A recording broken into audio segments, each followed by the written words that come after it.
Hey kids, it's Mr. Fly here, hope you're well. Out and about on a beautiful autumnal day today on one of my last rides on the Ducati Streetfighter V4S, an absolutely cracking bike.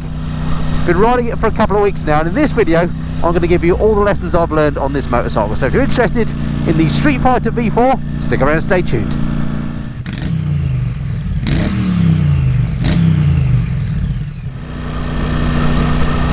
Okay, so as I say, I've been riding this bike for the last couple of weeks now. I've had this from Ducati UK as my latest long-term learner, so thank you very much indeed to you guys for lending me the bike, so I can get to know it a bit. And I've been riding it as much as I possibly can in all sorts of weathers, and in this video I'm going to give you those lessons I've learned, the sorts of things that you only get when you've lived with the bike for a little while. It's nothing to do with what it's like on a track or anything like that. It's practical, real-world stuff. What is this bike like to live with? What are those lessons I've learned? The sorts of things you wouldn't necessarily pick up if you just had a 1 hour test ride on the bike. So I'm going to first of all get some fuel, because she's out of fuel. That's something that happens a lot on this bike. More about that later. I'm going to head back to base, and I'll talk you through the lessons I've learned. Not just the good things, but the negatives too. Stick around and stay tuned. Okay, so welcome back to my driveway, and to those negative points that I've learnt then about the Streetfighter V4S during my few weeks with it. As usual, I've written them down here on my complicated version of auto cue. I'm holding them in front of the camera here. So what are the things on my very brief negative list about this, let's face it, awesome bike? Well, first thing I've written down here is it's not as nice looking as the Panigale. Now, it is beautifully made, there's no doubt about that, and you know, the looks are obviously a subjective thing. Let's check her out. I mean, lovely fuel tank.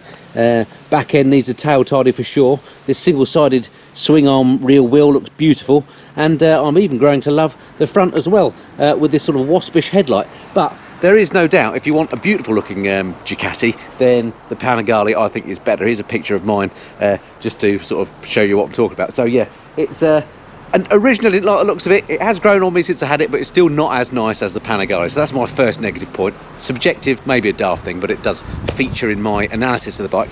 Next up, I've written here, it's an expensive bike, which it certainly is. If you buy the V4 in standard form, i.e. without the fancy Öhlins suspension and all the trick bits that you get with the V4S, which this is, then the standard bike is £17,595.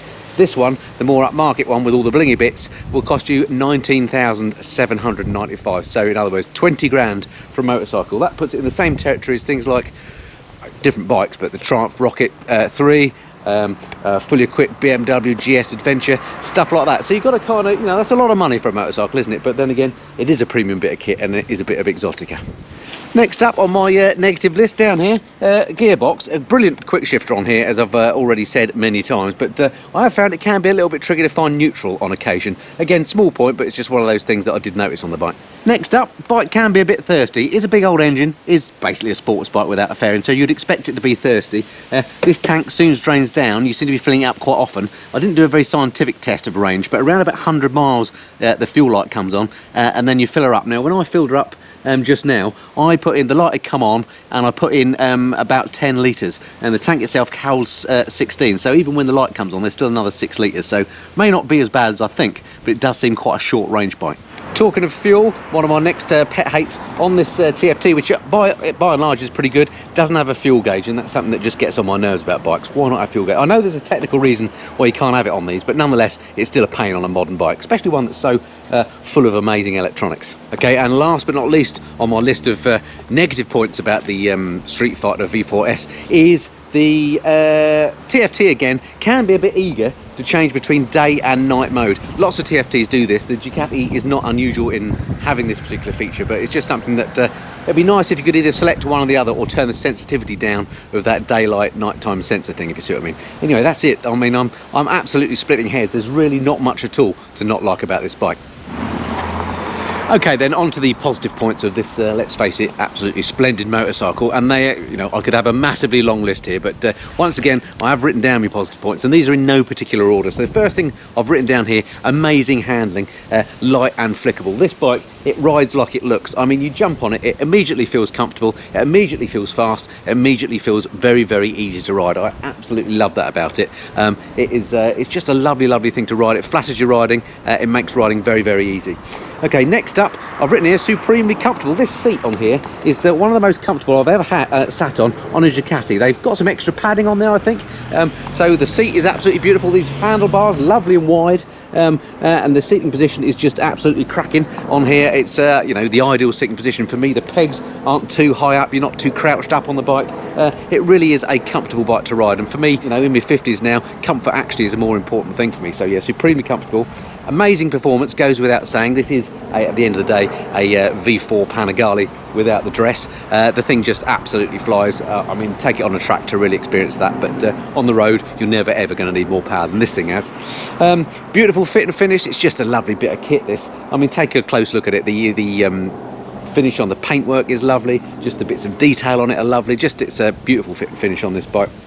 I've written here, Ducati glamour and feel good factor. I've never ridden a Ducati that doesn't make me feel good, with the exception of maybe one, which I won't go into. But the Streetfighter is no exception. When you jump on a red Ducati, there's just that certain je ne sais quoi about them that makes you feel special, and the Streetfighter has that in bucket loads. So yeah, the glamour factor is all there. I love that. Another great thing about this, which I was a little bit surprised about, given it's very similar technically engine-wise to the Panigale, it's a lot cooler at the back end. Now, one of the things I've often moaned about with Panigales is that they do get very, very hot and deep when you ride them, because the exhaust is all kind of up behind you. Well, they've changed the design slightly on this, if I show you, and it results in actually it getting nowhere near as hot as a Panigale. The exhaust is still folded up there, as you can see, but it's only got the one outlet, and I don't know if that makes a big difference, but this bike is nowhere near as hot to sit on and ride as a Panigale, so that's great news. And then the last thing I've noted here on this very brief list of the top things I love about it is the great quick shifter on this. The gearbox is amazing. Even under no particular load, you can go up or down with the quick shifter. It's one of the best quick shifters I've ever used on any bikes. Okay, so there we have it. That's my lessons learned on the Ducati Streetfighter V4S. An absolutely beautiful bike. As you saw, a very short list of negatives. Really not very much not to like about this bike. I'm a big Ducati fan.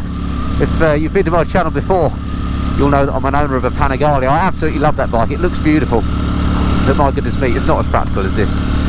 This bike has got 90% of what the Panigale has got, except for the lovely looks. But it's so much more practical. It's so much more of a joy to ride. It's just comfortable.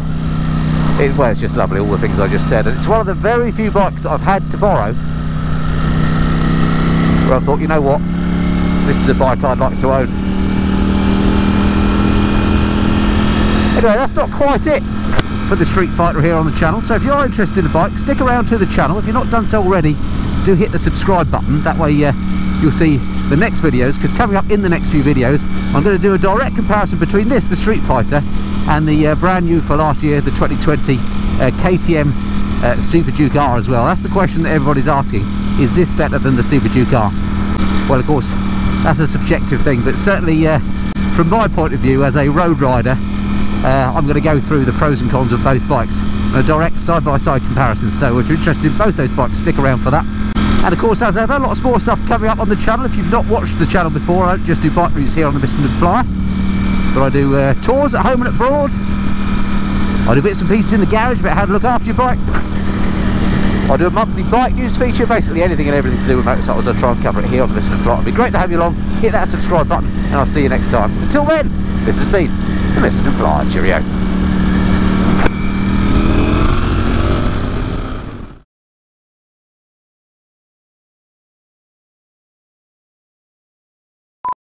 So what I'll do is I'll head back to the Missenden Man Cave, and let's do that all again, because I don't want to head back to the Man Cave. I'm heading back to my driveway.